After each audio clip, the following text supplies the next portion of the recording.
Student today we are going to discuss the last topic of your renal system. ठीक है जी। फिर इसके बाद हमारे पास रीनो जो आगे जेनिटल सिस्टम है ना, वो हम स्क्रोटम को डिस्कस करेंगे, टेस्टिस को डिस्कस करेंगे।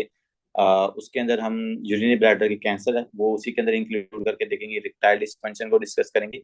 तो जो रीनल का पोर्शन है वो आज कंप्लीट हो जाएगा, बाकी जो जेनिटेलिया का पोर्शन इंशाल्लाह हम कल से वो डिस्कस करेंगे। और वो मैक्स मेरे ख्याल में 2-3 दिन में इंशाल्लाह खत्म हो जाएगा। 2-3 दिन मैंने ज्यादा ही बता दिए हैं, होप सो 2 लेक्चर्स में वो कवर हो जाएगा। ठीक है, तो चलें बच्चे हम स्टार्ट करते हैं। सबसे पहले यूरिनरी इनकॉन्टिनेंस क्या, ठीक है जी। तो बच्चों यूरिनरी इनकॉन्टिनेंस का मतलब है कि जो चीज हमारे पास क्या है, अनकंट्रोल्ड है। तो यूरिनरी कॉन्टिनेंस को हम यहाँ इस तरह डिफाइन कर लेते हैं सिंपल करके। Urinary incontinence incontinence is an pathological condition is an pathological condition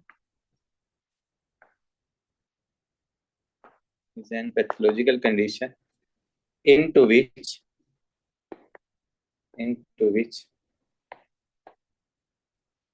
there is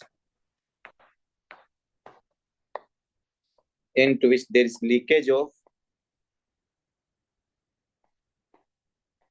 urine. ठीक है जी। तो बच्चों यूरिनरी इनकॉन्टिनेंस का मतलब तो सबसे पहले ये होता है कि सर हमारे पास अगर यूरिन जो है वो लीक आउट कर रहा है। ठीक है जी। लेट्स सपोज हमें नॉर्मली तो पता है कि जब हमने मतलब यूरिनेशन पास करनी होती है वो उसी दौरान पूरा आपका यूरिन पास होता है। बट अगर पेशेंट को बार बार इनकॉन्टिनेंस हो रही है, बार बार जो उसका यूरिन है वो लीक आउट हो रहा है आपके यूरिनरी ब्लैडर से और यूरिथ्रा से, तो इस कंडीशन को बच्चे हम कहते हैं इनकॉन्टिनेंस। ठीक है। तो अगर हम यहाँ पर देखें तो there is a bladder, bladder urethra से आगे ब्लैडर, और यहाँ से हमारे पास क्या होता है यूरिथ्रा। ठीक है बच्चों। और इसे यूरिथ्रा से क्या होता है, यूरिन पास आउट होता है। मेन जो चीज आपके पास यहाँ पर चीज है वो आपका है यूरिनरी ब्लैडर। क्या है, यूरिनरी ब्लैडर। और यूरिनरी ब्लैडर के अंदर हम क्या करते हैं, यूरिन को स्टोर करते हैं, यूरिन को स्टोर। अब देखो बच्चों, जब हमने क्या करना होता है, यूरिन को पास आउट करना होता है, तो हमारा ये जो यूरिनरी ब्लैडर ये क्या करते हैं, यहाँ पर कॉन्स्टिट्यूट होते हैं यूरिनरी ब्लैडर के जो मसल्स होते हैं, जिसमें सबसे इंपॉर्टेंट मसल कौन सा है, डिट्रोसल मसल। डिट्रोसल मसल है सबसे इंपॉर्टेंट। तो जब यहाँ पर डिट्रोसल मसल, यहाँ हम यूरिनरी ब्लैडर को बच्चों कॉन्ट्रैक्ट करते हैं, तो ये जब कॉन्ट्रैक्ट होता है तो ये क्या करता है, इधर से आपके यूरिन को पास आउट कर देता है यूरिनरी सॉरी यूरिथ्रा से। अब अगर किसी भी वजह से क्या होता है कि सर या तो हमारे पास वो वाली न्यूरॉन्स जिन्होंने हमारे पास यूरिनरी ब्लैडर को कंस्ट्रिक्ट करना था, कॉन्ट्रैक्ट करना था, यहाँ से कॉन्ट्रैक्ट करके यूरिन को पास आउट करवाना था, अगर उन न्यूरॉन्स के अंदर कोई मसला आ जाए, वो यूरिनरी ब्लैडर को कॉन्ट्रैक्ट नहीं करेंगे प्रॉपरली, तो हमारा जो यूरिन है वो क्या करेगा, एक ही दफा कंप्लीटली पास आउट नहीं होगा। तो पहला मसला हो सकता है आपके पास न्यूरॉन्स के अंदर। दूसरा बच्चों मसला ये है कि देखो मेरे पास यहाँ पर है स्फिंक्टर, लेट्स सपोज, ठीक है, इसको हम कह रहे हैं पोस्टीरियर यूरिथ्रल मेम्ब्रेन। और दूसरे नंबर यहाँ पर क्या होता है पेशेंट के, ये अगर मेल है तो यहाँ पर आपके पास प्रोस्टेट ग्लैंड होता है। ठीक है। और उसके बाद अगर फीमेल्स हैं तो फीमेल्स के यहाँ पर बच्चे होते हैं different muscles, and these muscles are called the pelvic muscles. These muscles are the pelvic floor muscles. बड़े पेल्विक फ्लोर मसल बड़ी इंपॉर्टेंट है ये पेल्विक फ्लोर मसल्स। फीमेल्स के अंदर बच्चों आपने याद रखना है पेल्विक फ्लोर मसल्स को, और मेल्स आपने याद रखना है प्रोस्टेट ग्लैंड को।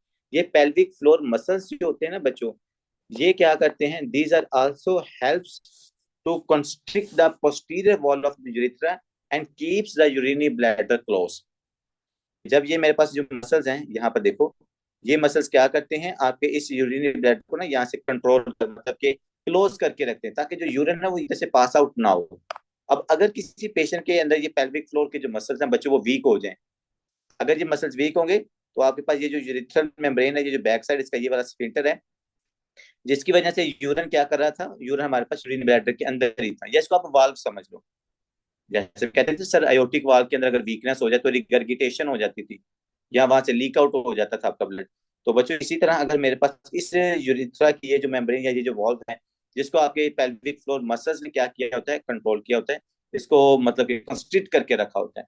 तो अगर पेल्विक फ्लोर के मसल्स क्या हो जाए, वीक हो जाए, तो हमारे पास ये जो पोस्टीरियर वॉल है किसके, यूरिथ्रा की, या मतलब inferior side of the urinary bladder ये वीक हो जाएगी। जब ये बच्चों वीक होगी और प्रॉपरली क्लोज जब नहीं होगी पेल्विक फ्लोर मसल्स की वीकनेस की वजह से, तो कंटिन्यूसली यूरिन क्या करेगा, यहाँ से पास आउट होता रहेगा।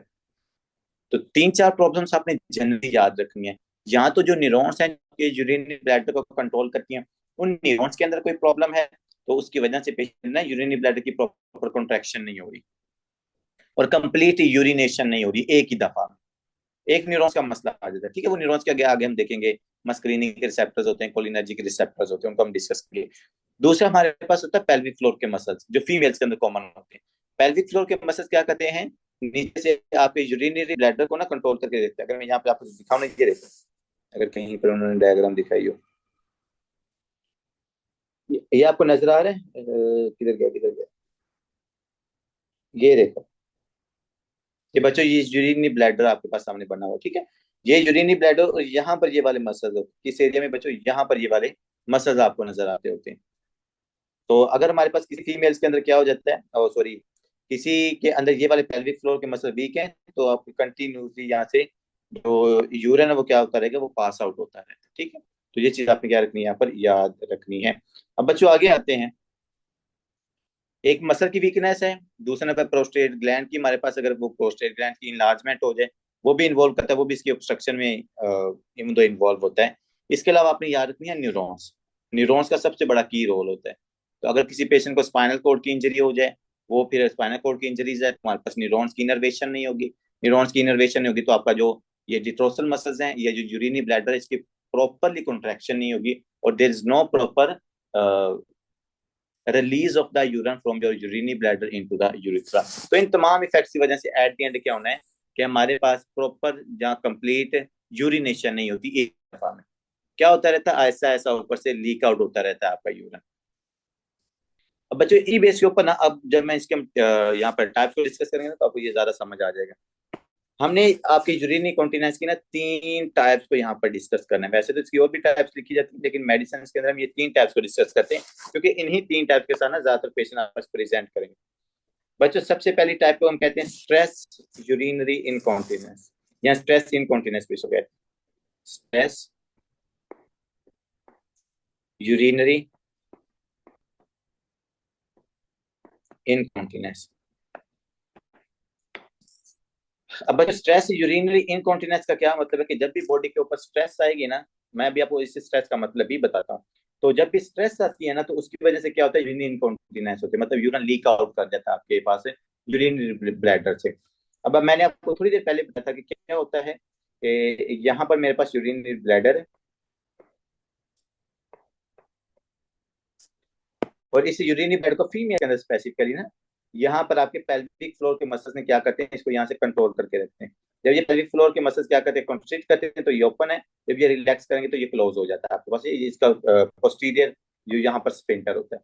अब अगर किसी फीमेल के अंदर हम पेल्विक फ्लोर के इन मसल्स को क्या कर दें बच्चों, डैमेज कर दें, अगर हम किसी फीमेल के अंदर पेल्विक फ्लोर के मसल्स वीक हो जाएं, या पेल्विक फ्लोर के मसल्स बच्चों डैमेज हो जाएं, तो उस फीमेल के अंदर क्या होगा, फिर यूरिनरी ब्लैडर का पोस्टीरियर जो वॉल्व है वो प्रॉपरली क्लोज नहीं होगा।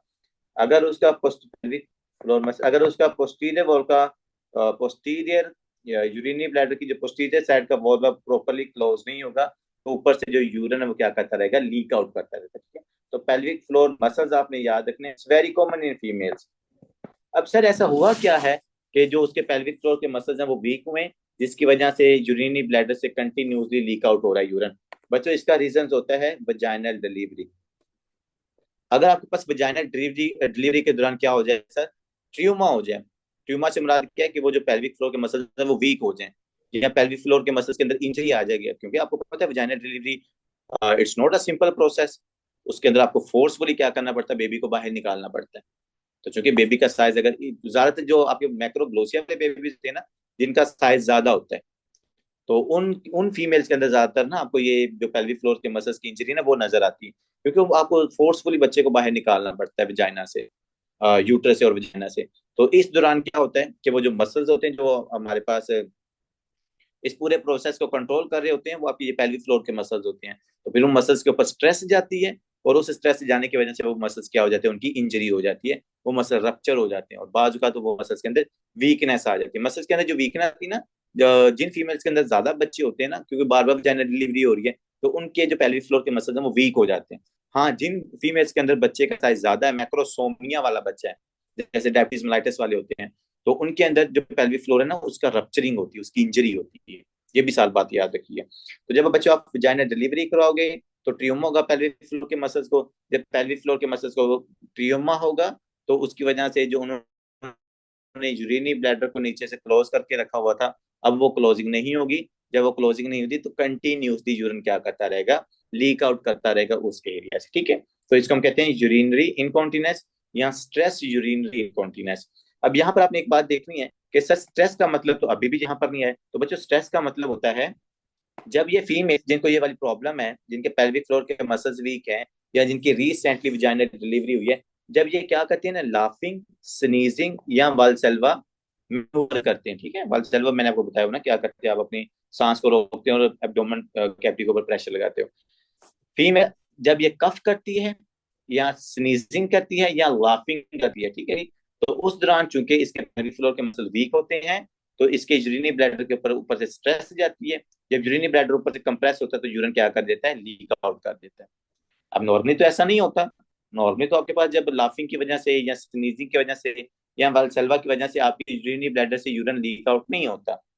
लेकिन जिनके पेल्विक फ्लोर के मसल्स वीक होंगे, यूरिनी ब्लैडर नीचे से क्लोज प्रॉपर्ली नहीं होगा, जब वो कफ करेंगे, स्नीज करेंगे या लाफ करेंगे या बलसल्वा मैन्यूवर करेंगी फीमेल, तो उनके यूरिनी ब्लैडर से क्या होगा, यूरिन लीक आउट होगा, उनको यूरिनरी इनकॉन्टिनेंस होगी। तो इसलिए हम इसको कहते हैं स्ट्रेस इनकॉन्टिनेंस, क्योंकि जब आप कफ करोगे तो यूरिनी ब्लैडर के ऊपर स्ट्रेस आती है, और उस स्ट्रेस की वजह से क्योंकि वो नीचे से प्रॉपर्ली क्लोज नहीं होता, तो पेशेंट के अंदर आपको यूरिनी इनकॉन्टिनेंस नजर आती है। And it's very very important. Stress incontinence को देखने के लिए हमारा सबसे बेहतरीन तरीका होता है। ठीक है, अब आगे आते हैं बच्चों। आगे हम क्या करते हैं, इसका आपने ट्रीटमेंट कैसे करना है स्ट्रेस इनकॉन्टिनेंस वाली फीमेल्स का ना, तो इसमें सबसे इंपॉर्टेंट होती है, हमने मेन चीज देखी थी ना, पेल्विक फ्लोर मसल्स की एक्सरसाइज। तो यहाँ पर तो जो पेल्विक फ्लोर के मसल्स है ना, क्योंकि वो वीक हो चुके हैं, अब जिनकी तो इंजरी होती है उनको तो आपको रिपेयर करना पड़ता है, लेकिन जिनकी मैंने कहा ना कि ज्यादा वीकनेस होती है, फिर उनके अंदर आप एक्सरसाइज करवाते हो। उस एक्सरसाइज को हम क्या कहते हैं, किगल एक्सरसाइज। आज आपका होमवर्क है, आपने किगल एक्सरसाइज देखनी है प्रॉपरली, कि फीमेल्स के अंदर ना किस तरह की एक्सरसाइज करवाई जाती है। ठीक है, तो बिकॉज क्योंकि आपको नजर आएगा ना कि जितनी फीमेल्स प्रेगनेंसी के बाद आएंगी या वजाइनल डिलीवरी के साथ के बाद आपके पास यूरिन इनकॉन्टिनेंस के साथ आएंगी, फिर उनके अंदर पहला काम आप ये करना है कि आप उनके अंदर ना ये लाइफस्टाइल मॉडिफिकेशन, उनके वेट कम करवाना, साथ की एक्सरसाइज आपने करवानी है। ठीक है, इसके अलावा बच्चों हम इसके ट्रीटमेंट के लिए ना, स्ट्रेस इनकॉन्टिनेंस के ट्रीटमेंट के लिए हम यूज करते हैं एस्ट्रोजन को। किसको यूज किया जाता है बच्चों, टॉपिकल एस्ट्रोजन को यूज किया जाता है। अब ये टॉपिकल एस्ट्रोजन को यूज करने के ना काफी ज्यादा फायदे होते हैं। क्या क्या फायदे हैं बच्चों, एक तो टॉपिकल एस्ट्रोजन हम इस्तेमाल करेंगे तो उसके बाद ड्राइनेस नहीं होगी उसकी वजाइना वाले एरिया की। ठीक है, दूसरे नंबर जो इसका मेन काम होता है ना बच्चों, ये जो पेल्विक फ्लोर के मसल्स है ना, ये इनको कॉन्स्ट्रिक्ट करके रखती है आपकी एस्ट्रोजन, क्योंकि आप डायरेक्टली अप्लाई कर रहे हो वहां पर एस्ट्रोजन, टॉपिकली आप एस्ट्रोजन दे रहे हो। जब टॉपिकली आप एस्ट्रोजन डायरेक्टली अप्लाई कर रहे हो अपने जेनिटल एरियाज के अंदर, तो ये एस्ट्रोजन क्या करता है, ये पेल्विक फ्लोर के मसल्स को कंस्ट्रिक्ट करता है। जब उनको कंस्ट्रिक्ट करेगा, there is a closing of the posterior wall of the urinary bladder, and if there is a proper closing of the posterior wall of the urinary bladder, so it can prevent the symptom of the urinary incontinence. इसके अलावा बच्चे आप कुछ devices को इस्तेमाल कर सकते हो इस यूरिनरी इनकॉन्टिनेंस को रोकने के लिए। एक होती है हमारे पास पैसरी, मतलब ये पैसरीज होती हैं, डिफरेंट टाइप्स की ये पैसरीज होती हैं। इन पैसरीज को हम क्या करते हैं कि अगर ये मेरे पास यूरिनरी ब्लैडर है ना बच्चों, तो यहाँ पर प्रॉब्लम आ रही है ना मेन, तो मैं इस डिवाइस को या पैसरी को क्या करूंगा, इधर इम्प्लांट कर दूंगा। जब इम्प्लांट करूंगा और इसके दरमियान में क्या होगा, दरमियान में बच्चों इसके होल होते हैं यहाँ पर। जब आप इसको इम्प्लांट कर दोगे तो नॉर्मली तो हमारे पास फिर जब आप कपिंग करो, स्नीजिंग करो, तो यहाँ से लीक आउट नहीं करेगा यूरिन। जब आप क्या करोगे, ज्यादा प्रेशर लगाओ, क्योंकि जब हम यूरिनेशन पास करेंगे, जब प्रेशर ज्यादा लगाएंगे ना इसके ऊपर, यूरिनरी ब्लैडर के ऊपर, तो फिर हमारे पास क्या करेगा, यहाँ से यूरिन पास आउट होगा। ठीक है, तो ये पैसरीज का ये फायदा होता है। कफिंग स्नीजिंग थोड़ा प्रेशर की वजह से यहाँ से यूरिन पास नहीं होता, लेकिन जब आप हाई प्रेशर अप्लाई करोगे तो फिर यहाँ से यूरिन पास आउट होता है, जो आप ड्यूरिंग यूरिनेशन करते हो। तो ये पैसरीज को काफी ज्यादा यंग फीमेल्स के अंदर इस्तेमाल किया जाता है। आगे बच्चों आते हैं मिड यूरिथ्रल स्लिंज, मैंने यहाँ पे शायद इसकी डायग्राम भी ड्रा की हो, तो ये देखो, ये नजर आ रही है आपको, that is a mid urethral sling. आपका यूरिनी ब्लैडर है बच्चों, ये वाला यूरिनी ब्लैडर से क्या निकलता है सर, यूरिथ्रा। तो बाजू का तो हम जो दूसरा काम पता है क्या करते हैं, हम इस यूरिथ्रा के दरमियान में डाल देते हैं sling, mid portion of the urethra के अंदर। देखो अगर मेरे पास नॉर्मल यूरिथ्रा होता है ऐसे पड़ा होता है, हमने इसको ना यहाँ पर स्लिंज डाल के ऊपर की साइड पे कर दिए। अब इसका क्या फायदा होगा, अगर यहाँ से यूरिन के कुछ ड्रॉप्स लीक आउट भी होंगे ना, तो वो यूरिथ्रा के अंदर ही रहेंगे, वो लीक आउट होके बाहर आपके पास मतलब के आपके जो क्लोज मतलब जो पैंट्स होंगी वो आपकी खराब नहीं होती यहाँ पर, यहाँ यूरिन लीक आउट नहीं करेगा यूरिथ्रा से बाहर। असल में जो मेन प्रॉब्लम होती है ना यूरिनी ब्लैडर के लीक आउट वाले, वो यही होता है उनका, मतलब कहते हैं कि क्वालिटी ऑफ जो लाइफ होती है ना वो इफेक्ट होती है, कि वो अगर मीटिंग में फीमेल बैठी है वहां पर लाफिंग हुई है या स्ट्रेस आया तो उस दौरान वो लीक आउट कर जाती है।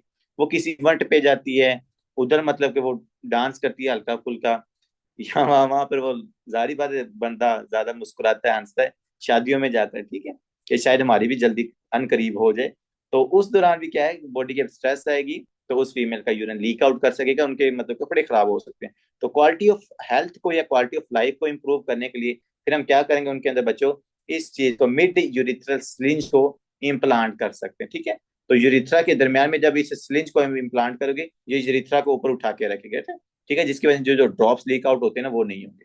तो ये होती है मिड यूरिथ्रल स्लिंज, ठीक है बच्चों, जो आप यूज कर सकते हो स्ट्रेस स्ट्रेस इनकॉन्टिनेंस में करना, दूसरों में नहीं करना, दूसरों में मेडिकल ट्रीटमेंट होता है। तो ये स्ट्रेस इनकॉन्टिनेंस है, फीमेल आएंगी 35-40 साल की, तो उनके अंदर 3-4 चीजें आपने याद रखनी। सबसे पहला जो हम ज्यादातर बच्चों इस्तेमाल करते हैं वो कीगल एक्सरसाइज ही होती है। दूसरे नंबर पर हम कर सकते हैं एस्ट्रोजन को अप्लाई टॉपिकली, ठीक है, उसके में काफी ज्यादा फायदे होते हैं। फिर जो अगर इनसे भी काम नहीं सही हो रहा, फिर आपने ये मिड यूरिथ्रल स्लिंज यहाँ पहले इसकी रखा, ठीक है, तो जो कि थोड़े से एक्सपेंसिव है, बट ये क्वालिटी ऑफ लाइफ को इम्प्रूव कर देते हैं फीमेल्स की। अब आगे आते हैं बच्चों, जो सेकंड टाइप है आपकी यूरिनरी इनकॉन्टिनेंस की, दैट इज अर्ज इनकॉन्टिनेंस। अब बच्चों अर्ज इनकॉन्टिनेंस में क्या होता है कि आपका यूरिनरी ब्लैडर ना बड़ा एक्टिव हो जाता है, इसकी हाइपर एक्टिविटी हो जाती है। यहाँ पर उन्होंने लिखा भी हुआ है कि सर जो हमारे पास ओल्डर एज के पेशेंट्स होते हैं या जिन लोगों के अंदर डिट्रोसल हाइपर एक्टिविटी होती है, जैसा कि स्पाइनल कॉर्ड की इंजरी वाले पेशेंट हैं, तो आप कहेंगे कि सर स्पाइनल कॉर्ड की इंजरी भी हुई है, वहां से जो न्यूरॉन्स आ रही थी वो इंजरी भी हुई है, लेकिन उसकी वजह तो फिर हमारे जो डिट्रोसल मसल है उसकी अंडर एक्टिविटी होनी चाहिए थी, आपने यहाँ पर लिखा क्योंकि हाइपर एक्टिविटी हो जाएगी। देखो बच्चों हमारे पास होती हैं दो टाइप की न्यूरॉन, सॉरी, दो टाइप्स की न्यूरॉन्स होती है, एक होती है सिंपैथेटिक वाली, एक होती है पैरासिम्पैथेटिक्स वाली। कौन कौन सी होती हैं, सिंपैथेटिक वाली और पैरासिम्पैथेटिक्स वाली। अब में से इनमें से हमारे पास एक ऐसी न्यूरॉन्स का प्लेक्सिस होता है जो क्या करता है, यूरिनरी ब्लैडर को कंस्ट्रिक्ट करता है। मैं आपको ये पूरा समझाऊंगा, हमारे पास ना इसका पूरा मतलब रेगुलेशन होती है, सिंपैथेटिक किस टाइम पे काम करेगा, पैरासिम्पैथेटिक किस टाइम पे काम करेगा, जो वॉल्स होते हैं उनके ऊपर क्या इफेक्ट होता है, जब हम प्रॉपर्ली यूरिनेशन पास कर रहे होते हैं उस दौरान हमारा कौन सा सिंपैथेटिक मतलब सिंपैथेटिक एक्टिवेट होता है या पैरासिम्पैथेटिक एक्टिवेट होता है। तो ये पूरा इंशाल्लाह हम आगे जाके डिस्कस भी करेंगे। लेकिन यहाँ पर आपने एक चीज याद रखनी है कि सर हमारे पास आती हैं दो टाइप्स की न्यूरॉन्स, एक वो है जो यूरिनरी ब्लैडर को कंस्ट्रिक्ट करवाती हैं, एक वो है जो इसको क्या करती है, इनहिबिट करवाती है, मतलब आपकी यूरिनरी ब्लैडर को ना रिलैक्स भी कर देती है, क्योंकि जब ये रिलैक्स होगा तो फिर इसके अंदर आगे फीलिंग भी तो होगी ना। अब अगर किसी बंदे के अंदर ये जो इनहिबिटरी न्यूरॉन्स है, ये इनहिबिटरी न्यूरॉन्स बच्चों क्या हो जाए, डैमेज हो जाए, इनहिबिटरी न्यूरॉन्स क्या हो जाए उसके अंदर डैमेज हो जाए। अब जब इनहिबिटरी न्यूरॉन्स डैमेज हो जाएंगी, तो जो आपकी एक्साइटेटरी न्यूरॉन्स है वो ज्यादा एक्टिवेट हो जाएंगे। जब एक्साइटेटरी न्यूरॉन्स ज्यादा एक्टिवेट होंगी तो वो क्या करेंगे, आपके डिट्रोसल मसल को एक्टिवेट करेंगे। जब डिट्रोसल मसल को एक्टिवेट करेंगे तो there is the hyper activity of the detrosal muscle and the hyperactivity of the urinary bladder, and if there is a hyperactivity of urinary bladder, अगर आपका बार बार urinary bladder कंस्ट्रिक्ट कर रहा है तो उसकी वजह से क्या होगा, यूरन लीक आउट करेगा आपके पास, ठीक है। अब यहाँ पर ये नहीं है, जैसे हम कहते हैं ना कि हमने सीरियस के अंदर भी डिस्कस किया था कि एक होती है प्रॉपर कॉन्ट्रैक्शन, एक होती है इम्प्रॉपर कॉन्ट्रैक्शन, जैसे एट्रियल फिब्रिलेशन में होती है। तो यहाँ पर आप ऐसे समझो कि जिसके अंदर कंस्ट्रिक्शन हो रही है या जो कॉन्ट्रैक्शन होती है ना यूरिनरी ब्लैडर की, इस प्रॉब्लम की वजह से वो इनकम्प्लीट कॉन्ट्रैक्शन होती है। अगर कंप्लीट हो जाए तो हमें तो उसका फायदा है ना, कंप्लीट हो जाए चलो यूरिन एक दफा पास हो जाए, लेकिन यहाँ पर इनकम्प्लीट होती है लेकिन बार बार हो रही होती है। थोड़ा सा यूरिन ऊपर से आके स्टोर की तरफ जाता है, वो ऊपर से क्या करता है, कॉन्स्ट्रिक्ट होकर वो यूरिन को लीक आउट करवा देते हैं। क्योंकि आपको पता है नॉर्मली तो लेट्स सपोज हमारे पास जब 400 या 500 ml यूरिन स्टोर होता है, उसके बाद हमें मतलब कि मिक्चुरेशन रिफ्लेक्स का अर्ज होती है कि हमने इसको पास आउट करना होता है। लेकिन इसमें 2 ml आया, 5 आया, 10 आया, उसी टाइम ये कॉन्टेक्ट करके उसको निकाल देते हैं। तो ये बार बार 2-2 5-5 10-10 मिनट के बाद लीक आउट हो रहे हैं, तो इसको भी हम कह सकते हैं दैट इज अर्ज इनकॉन्टिनेंस। अर्ज में आपने याद रखना है ओवर एक्टिविटी, मैंने इसको ऐसे वैसे इस तरह याद किया हुआ है। अर्ज को आपने याद रखना ओवर एक्टिविटी, ओवर एक्टिविटी। इस ओवर एक्टिविटी की डिट्रोसल मसल की वजह से क्या हो रहा है, बार बार इनकॉन्टिनेंस हो रही है। Sudden need to urinate followed closely by the leakage. वो कह रहे हैं कि इसमें बंदे को बार बार लगता है कि यार मुझे फिर यूरिन, अब ये वो बेचारा यूरिन पास आउट करके है, दोबारा फिर उसको फीलिंग आ रही होती है कि इसने फिर क्या करना है, मतलब यूरिन को पास आउट करना है। तो ये जो बार बार आपको अर्ज होती है ना यूरिनेशन की, इसको हम कहते हैं अर्ज इनकॉन्टिनेंस। कि 5 ml अभी एम एल जो यूरिन है वो स्टोर नहीं हुआ, तो आपको अर्ज भी होगी है। क्यों? Because there is a hyper activity of the neurons. अब इस बंदे के अंदर आप क्या करोगे बच्चों, इसके अंदर भी हम एस्ट्रोजन को यूज कर सकते हैं, ठीक है जी। एस्ट्रोजन यहाँ पर क्या करता है आपके पास, ये जो स्टिमुलेटरी न्यूरॉन्स उनको इनहिबिट करते हैं। लेकिन स्पेसिफिकली बच्चों जो चीज यूज की जाती है वो है एंटी मस्करीनिक ड्रग्स।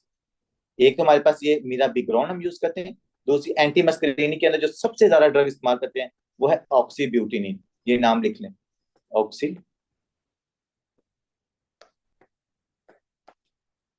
इसके अलावा जो टीरोफ्लोराइड वाली ड्रग्स होती हैं, ठीक है जी, तो फिनॉइड वाली ड्रग्स आती हैं, तो वो भी ड्रग्स तो इस्तेमाल किया जाता है। लेकिन आपने ये ऑक्सीब्यूटिन को सबसे ज्यादा याद याद रखना है। ये जो एंटी मस्करीनिक ड्रग्स है ना, ये आपके पास अर्ज इनकॉन्टिनेंस को यूज करोगे।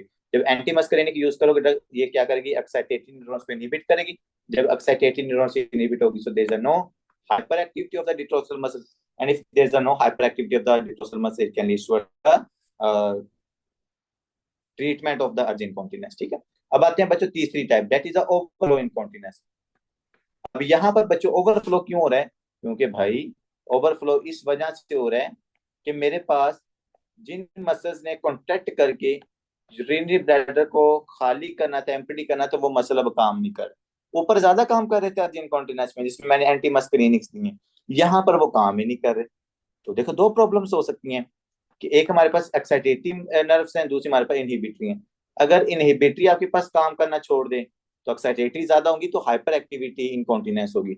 अगर मेरे पास एक्साइटेटरी न्यूरॉन्स आपकी डैमेज हो जाए तो इसकी वजह से जो इनहिबिटरी है वो ज्यादा काम करेंगी, तो हमारी जो यूरिनरी ब्लैडर है उसकी कॉन्ट्रैक्शन ही नहीं होगी, इनहिबिशन हो जाएगी ना वहां पर। तो जब इनहिबिशन हो जाएगी, कॉन्ट्रैक्शन नहीं होगी बच्चों, तो there is a continuously storage of the urine into your urinary bladder.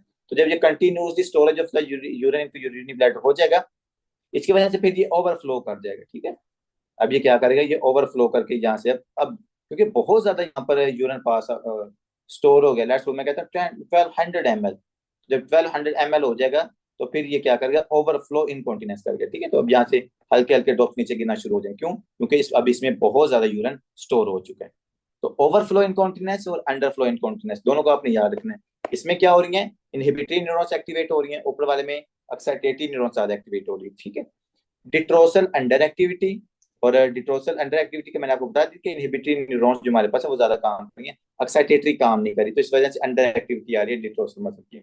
अब इसका बच्चों रीजन क्या होता है, ज्यादातर जो आपके पास डायबिटिक न्यूरोपैथी है या ब्लैडर आउटलेट ऑब्स्ट्रक्शन है। ओवरफ्लो इनकॉन्टिनेंस क्यों हो रही है बच्चों, कि एक तो मेरे पास डायबिटिक न्यूरोपैथी है, डायबिटीज की वजह से आपके पास जो एक्साइटेटरी न्यूरॉन्स थी वो डैमेज होगी। इसके अलावा अगर मेरे यूरिनरी ब्लैडर में क्या हो जाए, यहाँ पर ऑब्स्ट्रक्शन हो जाए, तो इसकी वजह से भी क्या कर जाएगा, ये ओवरफ्लो कर देगा।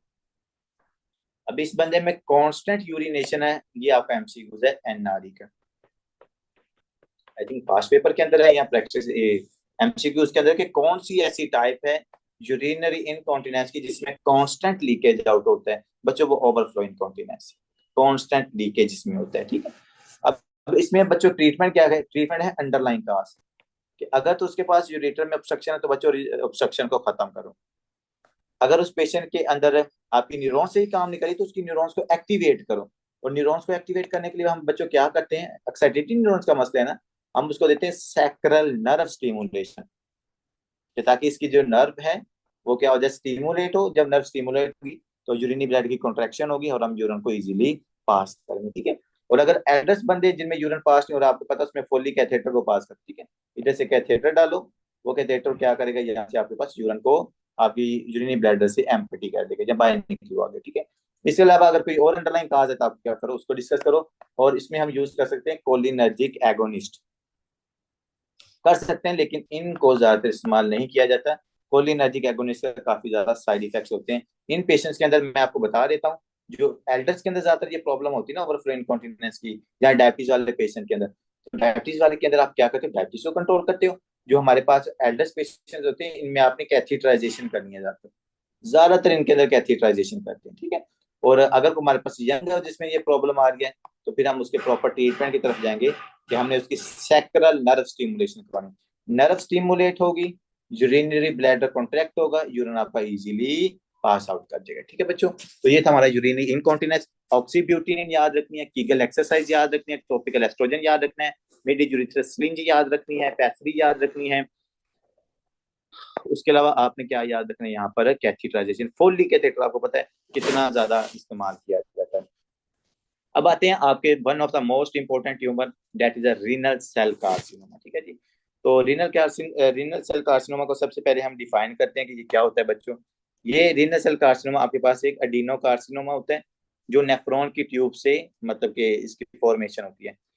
हमने पता होगा, आपको पता है ना कि कार्सिनोमा और एडिनोमा में क्या फर्क होता है बच्चों। कार्सिनोमा का मतलब होता है जो जो ट्यूमर होता है वो मेटास्टाइज जो कर सकता है, जो मेटास्टाइज कर सकता है उसको हम कार्सिनोमा कहते होते हैं, ये बात याद रखिएगा।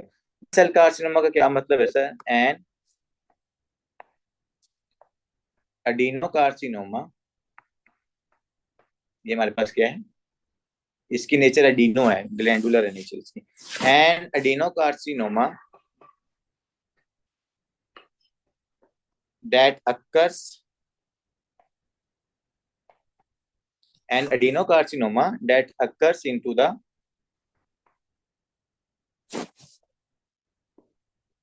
Nephron tubules. ये सबसे इंपॉर्टेंट, नेफ्रॉन की जो ट्यूब्यूल्स हैं, that occurs into the nephron tubules. तो किस टाइप के सेल्स के अंदर बच्चों, जो वहां पर उसके एपिथेलियल सेल्स होंगे, एपिथेलियल सेल। लेट्स सपोज मैं यहाँ पर आपके लिए ड्रॉ भी कर देता हूँ। अगर मेरे पास ये है नेफ्रॉन, ठीक है बच्चों, सबसे पहले इससे क्या निकल रहा है, पीसीटी, उसके बाद इसमें से क्या निकलता है, डीसीटी। पहले क्या निकला, पीसीटी डीसीटी। अब ये जो पीसीटी और डीसीटी है बच्चों, ये भी आपके पास ट्यूब्यूल्स हैं, और इनके अंदर ये जो एपिथेलियल सेल्स हैं, इन एपिथेलियल सेल्स की क्या होगी, अगर अनकंट्रोल्ड डिवीजन होना शुरू हो जाए तो उसको हम क्या कहेंगे, that is a renal cell carcinoma, that you can see in the diagram as well.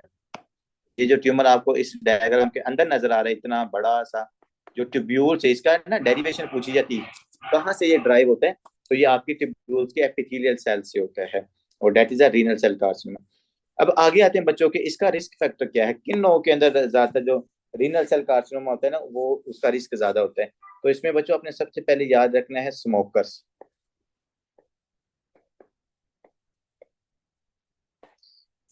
Smoking की वजह से बच्चों एक आपके लंग कैंसर बहुत कॉमनली होते हैं, उसके बाद पेंक्रियास का कैंसर बहुत कॉमनली होता है, और तीसरा आपका किडनी के कैंसर बहुत कॉमनली होता है। तो इसके रिस्क फैक्टर्स के अंदर आपने सबसे पहले ये स्मोकिंग को जरूर याद रखना है। अब अगर स्मोकिंग की वजह से सर इसका रिस्क फैक्टर है, तो स्मोकिंग ज्यादा कौन करते हैं सर, मेल जेंडर। तो इसका दूसरी जो चीज हमें यहाँ पर पता चली वो ये है कि ये वाला जो ट्यूमर है वो ज्यादातर जो मेल जेंडर्स होते हैं बच्चों उनके अंदर होता है, ठीक है। इसके अलावा और क्या रिस्क फैक्टर्स हो सकते हैं बच्चों,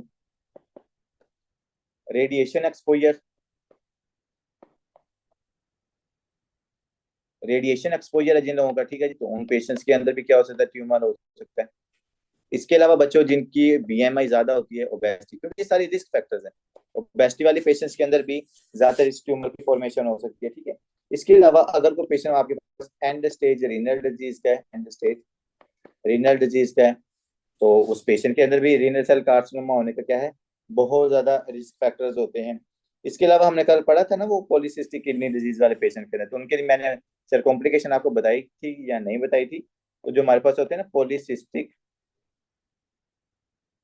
पॉलीसिस्टिक किडनी डिजीज, और इसमें जो डोमिनेंट पॉलीसिस्टिक किडनी डिजीज है ना, जिसके मैंने आपके साथ एमसीक्यूज भी शेयर किए थे, जो आप में से स्टूडेंट्स ने गलत भी किए थे, मैं हालांकि मैंने टॉपिक में सारी बातें आपको बताई भी थी, बट स्टिल आप लोग गलत कर रहे थे, तो ये बड़ी लम्हा फिक्रिया है हमारे लिए। पॉलीसिस्टिक किडनी डिजीज वाले पेशेंट्स के अंदर भी कॉम्प्लिकेशन ये होती है कि उनके अंदर आगे जाके क्या डेवलप हो सकता है, जो रीनल सेल कार्सिनोमा, क्या होता है उन लोगों के अंदर, रीनल सेल कार्सिनोमा होने के चांसेस क्या होते हैं बच्चों, ज्यादा होते हैं। इसके अलावा ना कुछ इसकी एक बहुत इंपॉर्टेंट इसकी एसोसिएशन है, वो है इसकी जेनेटिक एसोसिएशन, आपने याद रखनी, जेनेटिक एसोसिएशन, कि सर ऐसा कौन सा जीन है जिसके अंदर म्यूटेशन होने की वजह से रीनल सेल कार्सिनोमा हो सकता है। तो बच्चों उसमें आपने याद रखनी है वॉन हिपल लैंड्यू डिजीज जीन, जिसको हम कहते हैं वॉन VHL।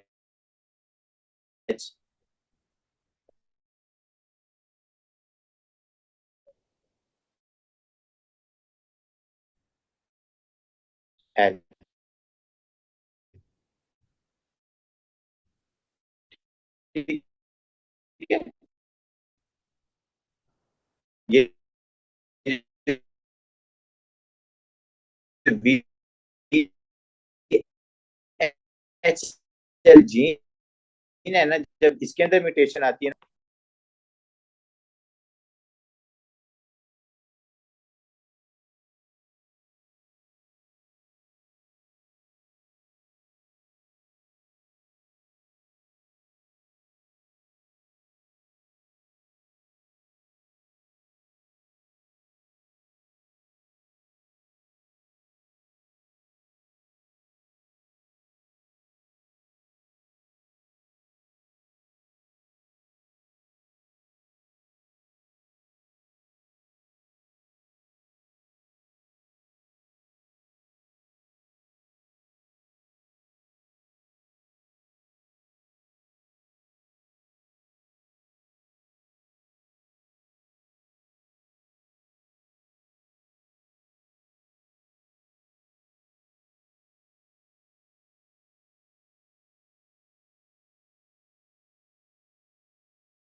क्या आवाज भाई, आवाज नहीं आ रही।